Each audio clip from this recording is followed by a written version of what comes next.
नमस्कार, आपके साथ मैं हूं देवेंद्र सिंह और आप देख रहे हैं न्यूज वॉच इंडिया।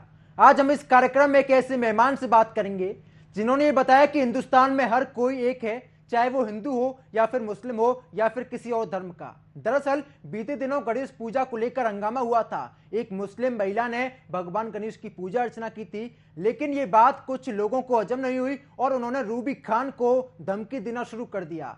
लेकिन वो किसी से डरी नहीं है और साथ ही उन्होंने खुलेआम यहां पर जवाब भी दिया है। रूबी खान ने बताया कि वो असल में हिंदुस्तानी है। तो आज हम इसी मुद्दे पर बातचीत करेंगे और साथ ही आज हम बातचीत करेंगे कि आखिरकार रूबी खान को कौन कौन सी दिक्कतों का सामना करना पड़ा।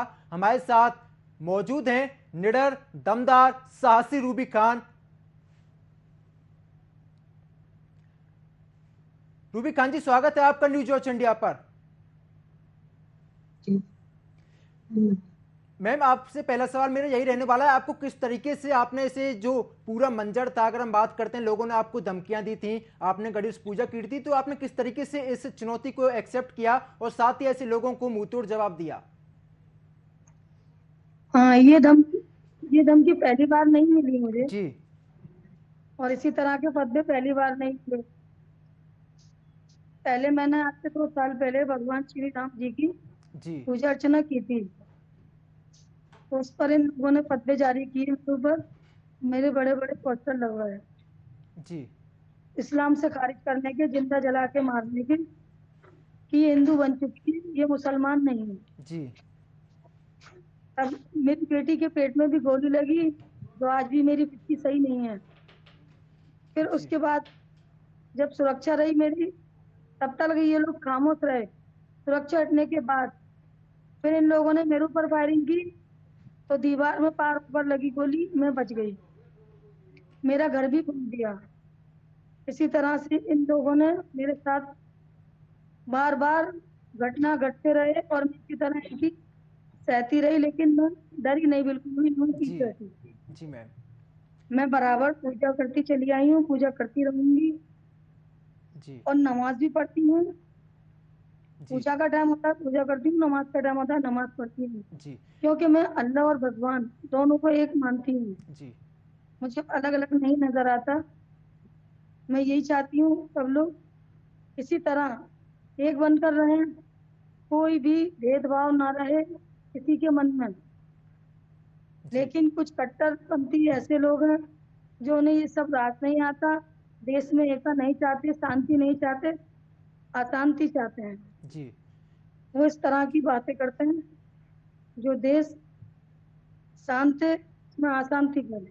जी देखिए, बिल्कुल सही कहा। हर एक हिंदुस्तानी को यही सोचना चाहिए, अल्लाह भी एक है, ईश्वर भी एक है। तो हम सभी को यही सोचना चाहिए कि अगर हम हिंदुस्तान में रहते हैं तो हम हिंदुस्तान के लिए काम करें, हिंदुस्तान की तरक्की के लिए काम करें, ना कि मजहब के लिए काम करें, धर्म के लिए काम करें। जी बिल्कुल। रूबी जी, आपसे मेरा यह भी सवाल रहने वाला है, आपको कितने लोगों ने धमकी दी है और साथ ही आप कितने सालों से पूजा कर रही हैं? मैं 2 साल से पूजा कर रही हूँ, जब से मैंने मंदिर की स्थापना की है अपने यहाँ। जी यहाँ मेरे घर में भगवान श्री राम सारे देवी देवता हैं।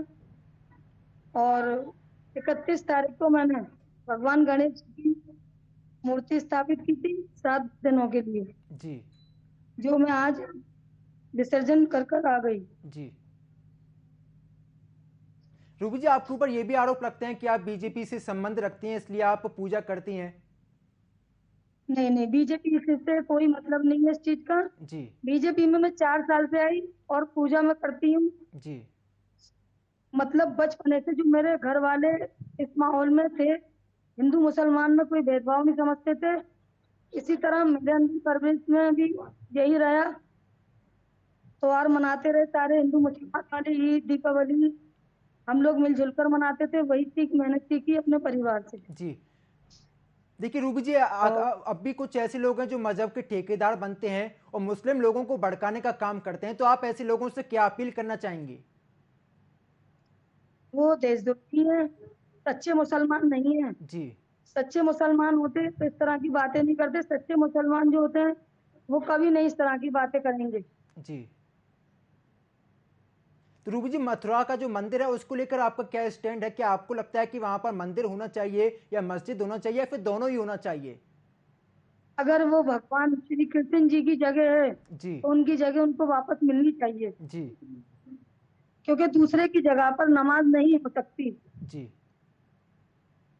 ये हदीस में लिखा है। जी नमाज सिर्फ अपनी जगह पर होगी। अगर वो बाकी भगवान जी की जगह है तो उनकी जगह उनको वापस मिलनी चाहिए। जी मैं तो यही कहूंगी। जी। मैम, आपको पुलिस की तरफ से कोई सुरक्षा दी गई है या फिर सरकार ने आपके लिए कोई प्रोटेक्शन जारी किया है या आपके लिए कोई पुलिस कर्मियों को तैनात किया गया हो? नहीं, लेकिन जब मैंने भगवान गणेश जी की जिस दिन मूर्ति स्थापित की थी, उस दिन से इंस्पेक्टर साहब मेरे यहाँ पर 2 घंटे 3 घंटे के लिए एक सिपाही भेज रहे थे। और आज जब मैं वहां पर गई थी नरोरा, तो आज मेरे साथ 2 सिपाही भेजे। जी लेकिन वहां से आने के बाद चले गए, अब कोई नहीं है। जी। देखिए रूबी जी, जो आपने किया वो बेहद ही मतलब तारीफ काबिल है। जो आपने आपने किया है वो दमदार है, साहसी काम आपने किया है। अगर हम आपके परिवार की बात करते हैं, क्या आपके पति ने आपको सपोर्ट किया था? आपका जो फैमिली की अगर हम बात करते हैं, आपकी फैमिली ने आपको सपोर्ट किया था? जी बिल्कुल। मेरे ससुराल वाले भी मेरी सपोर्ट करते हैं और मेरे मायके वाले भी। जी और मेरे हस्बैंड मेरे कंधे से कंधा मिलाकर चलते हैं, वो तो हर समय मेरा साथ देते हैं। जी मेरे हस्बैंड ने मेरा साथ पूरी तरह से दिया है, इसलिए मैं इतना सब कुछ सहन कर पाई हूँ। जी। मैम, क्या आपके पति भी पूजा अर्चना करते हैं? जी मेरे साथ करते हैं, वो भी खड़े रहते हैं। जी। मैम, धमकी मिलने के बाद आपका पहला रिएक्शन क्या था? क्योंकि अगर हम बात करते हैं, अगर एक महिला को धमकी दी जाती है तो कहीं ना कहीं डरने वाली बात होती है। आपका एक अच्छा खासा परिवार भी है और आप अच्छी फैमिली से बिलोंग भी करती हैं, लेकिन जिस तरीके से आपने पूजा अर्चना की थी तो कुछ ऐसे कट्टरपंथी लोग थे जो धर्म के ठेकेदार बनते हैं, आपको जान से मारने की धमकी दी जा रही थी, तो आपका रिएक्शन क्या था उस समय? मुझे डराना तो बहुत कुछ चाहते थे, ये चाहते हैं कि ये सब छोड़ दे, जी डर जाए हमसे और बहनों की तरह बैठ जाए बिल्कुल खामोश होके। जी जो मेरी और मुस्लिम बहनें हैं, इस तरह से डर चुकी हैं कि कभी मतलब खुलकर नहीं आती, डर के मारे कि कहीं हमें इस्लाम से खारिज न कर दें। उनकी मतलब शादी की जाती है, शादी के बाद फिर उन्हें 3 तलाक कह के छोड़ दिया जाता है। जी उनकी जिंदगी बर्बाद कर दी जाती है इसी तरह। जी ये चाह रहे थे कि हम रूबी को डराएं धमकाएं और ये डर के बैठ जाएगी, लेकिन मैं डरने वालों में से नहीं हूँ। जी मैं हिंदुस्तानी हूँ। मैं अपने हिंदुस्तान के लिए कुछ करना चाहती हूँ। सारी एकता की मिसाल कायम करना चाहती हूँ। जी। बिल्कुल सही कहा। अगर आपको हिंदुस्तानी है तो आपको हिंदुस्तान के लिए कुछ ना कुछ जरूर करना चाहिए, और जो आपने किया वो काबिल तारीफ है, ऐसा हर कोई नहीं कर पाता। मैम, अगर हम बात करते हैं जो मुस्लिम धर्म है तो कहीं ना कहीं सभी मुस्लिमों की बात करते हैं, तो आखिरकार ऐसे कुछ ऐसे लोग भी हैं जो लगातार महिलाओं को प्रताड़ित करने का काम करते हैं, चाहे वो 3 तलाक का मुद्दा हो। अगर कोई महिला हिंदू धर्म में पूजा अर्चना करती है तो आप उसे धमकी देते हैं, तो आप ऐसे लोगों को क्या कुछ कहना चाहेंगी? वो कट्टर लोग हैं। वो सच्चे मुसलमान नहीं है, देशद्रोही हैं, जो देश का भला नहीं चाहते, देश का बुरा चाहते हैं, जी देश का बंटवारा चाहते हैं। वो हिंदुस्तानी नहीं है मेरी नजर में। वो देशद्रोही है, उग्रवादी है। जी। मैम, आप अगर हम बात करते हैं, आपने कहा कि आप 2 सालों से पूजा अर्चना कर रही हैं, तो आपके मन में कैसे आया कि आपको गणेश जी की पूजा करनी चाहिए, आपको राम जी की पूजा करनी चाहिए? क्योंकि मुझे अच्छा लगा, खुद जी मेरे मन ने कहा। जी क्योंकि सारे त्योहार मैं शुरू से मनाती चली आई हूँ, जी तो पूजा अर्चना करने में भी मुझे अच्छा लगा। जी जब त्योहार मुझे अच्छे लगते हैं मनाने। जी। मतलब आपकी फैमिली ने आपको सपोर्ट किया था? जी बिल्कुल किया। जी। मैम, अगर हम बात करते हैं आपकी फैमिली बैकग्राउंड की, तो आपके घर में कौन कौन है और कौन कौन से ऐसे लोग हैं जो पूजा अर्चना करते हैं? मेरे हस्बैंड और मेरा भाई, जी और कोई नहीं। जी त्योहार सब मनाते हैं। जी। तो मैम, अगर आपके परिवार की बात की जाए तो आपके परिवार को भी धमकी दी जा रही थी? मेरे परिवार को भी धमकी दी जा रही है जी बिल्कुल। और ऐसा करा भी है कि बच्चे सो रहे थे, मैं भी सो रही थी, और मेरा घर फूक दिया था पूरा। जी वो तो बच्चे और मैं ऊपर के माले पर सो रहे थे, नीचे ही आग लगा पाए थे, पड़ोसियों ने दरवाजा खोला। जी। मैम, आपको कौन कौन सी चुनौतियों का सामना करना पड़ा? क्योंकि अगर अगर हम बात करते हैं, ये भी आरोप आपके ऊपर लगते हैं कि आप बीजेपी से बिलोंग करती हैं, आप बीजेपी की नेता हैं, और साथ ही आपके ऊपर ये भी आरोप लगे हैं कि आप पब्लिसिटी के लिए ये सब कर रही हैं। नहीं, ये गलत है। जी कभी भी पूजा अर्चना के बीच और भगवान अल्लाह के बीच ये बात अच्छी नहीं लगती, सियासत वाली। क्योंकि मुझसे ज्यादा कोई खराब नहीं होगा अगर मैं भगवान और अल्लाह के बीच लेकर आगे बढ़ना चाहूँ या सियासत करूँ, ये मैंने सीखा नहीं। बीजेपी में मैं 4 साल से आई और हमने 2016 से होते रहे मेरे ऊपर।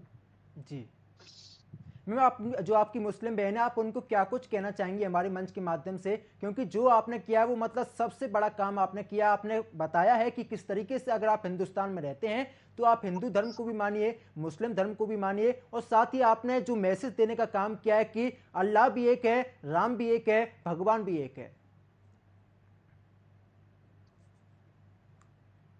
अल्लाह और भगवान कभी किसी की नजर नहीं आए, जी रूबरू कभी किसी ने सामना नहीं किया, ना तो अल्लाह का किया ना भगवान का किया। जी तो अल्लाह और भगवान एक है।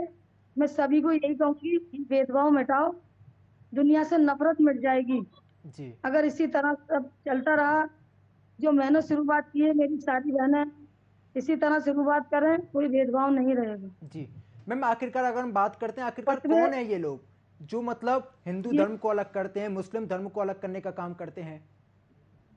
ये कट्टरपंथी मुसलमान हैं जी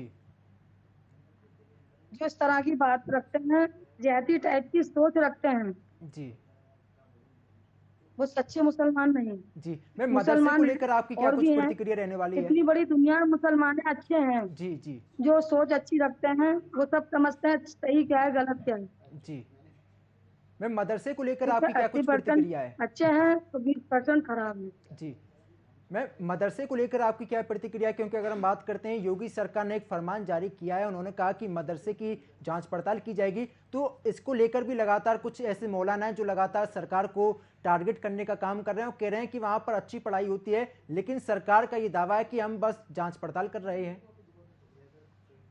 नहीं, सब देहाती हैं।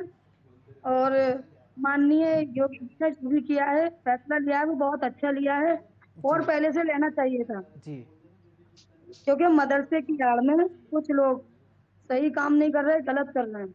जी रूबी जी, अगर हम बात करते मदरसे हैं, जी जी मदरसे में अच्छी तालीम दी जाती है, जी लेकिन इस टाइम बच्चों को अच्छी तालीम नहीं दे रहे, जी हिंदू मुस्लिम वाला विवाद पढ़ा रहे हैं। जी मैम, आखिरकार इस सोच के पीछे कौन है? अगर हम बात करते हैं, कई ऐसे बड़े नेता हैं जो लगातार मुस्लिमों को धमकाने का काम करते हैं। अगर वो हिंदू धर्म को सपोर्ट करने का काम करते हैं तो लगातार मुस्लिमों को धमकी दी जाती है। ये सारे लोग, ये मौलाना ही हैं जो पैसा लेकर काम करते हैं, जी और कोई सही मुसलमान नहीं है इसमें। जी क्योंकि इनकी कमाई होती है, बाहर के मुल्कों से पैसा लेते हैं, जी तब ये अपने रोटियां सेकते हैं यहाँ पर, जी और इसी तरह भेदभाव फैलाते हैं। जी रूबी जी, जब ये आपके घर फतवे को जारी जी करते हैं ऐसे लोगों पर जो सही काम करते हैं। जी मैम मेरी बहन बेटी है, और मेरी बहनें हिंदू बहनें दरगाह मज़ारों पर भी जाती है, वो भी माथा टेकती हैं, वो भी भगवान अल्लाह में कोई अंतर नहीं समझती, कोई फर्क नहीं। जी तो ये फतवे जारी अब क्यों नहीं होते जो आप फतवे जारी हो जाते हैं। जी मैम, जब आपके घर को जलाया गया था तो क्या आपकी फैमिली की तरफ से आपके ऊपर दबाव बनाया गया था, या फिर आपकी फैमिली ने आपसे कहा था कि आप पूजा अर्चना ना करें? नहीं नहीं, फैमिली ने किसी ने नहीं किया, मुझे जी कभी किसी ने नहीं रोका, कभी मना नहीं किया। जी मैम, आपको उस समय डर लगा था या नहीं? डर तो लगा था, बहुत ज्यादा जी लगा था, कोई साथ देने वाला नहीं था, जी लेकिन फिर भी ऊपर वाले का नाम लेके आगे बढ़ती गई। जी हस्बैंड का साथ मिला था सिर्फ, जी और किसी का नहीं। जी मैम, आप सरकार से क्या कुछ अपील करना चाहेंगी? अगर हम बात करते हैं, कुछ आज ऐसे भी लोग हैं जो लगातार महिलाओं को प्रताड़ित करने का काम करते हैं, महिलाओं को धमकाने का काम करते हैं। जी, मैं ये कहना चाहूंगी सरकार उनकी हिफाजत करे, जो ऐसी बहनें डर के खौफ में जी रही हैं, और मैं भी उनके साथ हूँ। और मैं भी ये चाहूंगी, जिला प्रशासन से कहना चाहूंगी जी कि मेरी और मेरे परिवार की हिफाजत करें। जी मैम, अगर हम बात करते हैं मौलानाओं की, मौलाना आपके ऊपर ये आरोप लगाते हैं कि आप बीजेपी से बिलोंग करती हैं, और साथ ही आपके ऊपर ये भी आरोप लगाए जाते हैं कि आप हिंदू हैं आप। मौलाना लगाते रहे, उनका तो काम है। जी मैं हिंदू हूँ या मुसलमान हूँ, जी कुछ भी हूँ। जी लेकिन एक इंसान हूँ जो अपने देश के लिए कुछ करना चाहती हूँ। जी इनकी तरह पैसा लेकर काम नहीं करती। जी अगर इस अच्छे नेक काम में मुझे मौत भी आ जाए तो कोई गम नहीं है। जी मैं अपने देश के लिए कुछ करना चाहती हूँ, एकता की मिसाल कायम करना चाहती हूँ। बहुत सुन सुन के थक चुकी हूँ कि ये हिंदू है, कि ये मुसलमान है, भेदभाव। परेशान हूँ मैं इसी बातों से। जी, बिल्कुल सही कहा मैम आपने। जिस तरीके से अगर हम बात करते हैं, कुछ लोग आज भी ऐसे हैं जो कहते हैं कि मैं हिंदू हूँ, मैं मुसलमान हूँ, मैं सिख हूँ, मैं जी ईसाई हूँ। तो ऐसे लोगों के लिए आपने बिल्कुल साफ तौर पर संदेश दिया है कि हम हिंदू मुस्लिम होने से पहले एक इंसान है, एक हिंदुस्तानी है। आपका जी बहुत बहुत शुक्रिया हमारे साथ जुड़ने के लिए और साथ ही दमदारी के साथ जवाब देने के लिए। हमारे साथ साहसी रूबी खान जुड़ी हुई थी, जिन्होंने बताया कि गणेश तो सबके हैं, आखिरकार हिंदू मुस्लिम क्यों किया जाता है। उन्होंने ये भी कहा कि मैं लगातार पूजा अर्चना करती आई हूं, मैं लगातार पूजा अर्चना करती रहूंगी। अगर हम बात करते हैं यहाँ पर गणपति बप्पा को जो पूजा अर्चना की गई थी, उसके बाद लगातार सियासत हो रही थी और साथ ही यहाँ पर कुछ मौलाना रूबी खान को धमकाने का काम कर रहे थे, लेकिन रूबी खान ने हार नहीं मानी और उन्होंने दमदार और साहसी के साथ ही उन्होंने ये बताया कि मैं हिंदुस्तानी हूँ, हिंदू मुस्लिम से पहले मैं एक इंसान हूं। तो बहरहाल मेरे साथ फिलहाल इतना ही। देश और दुनिया की तमाम बड़ी खबरों के लिए आप देखते रहिए न्यूज वॉच इंडिया।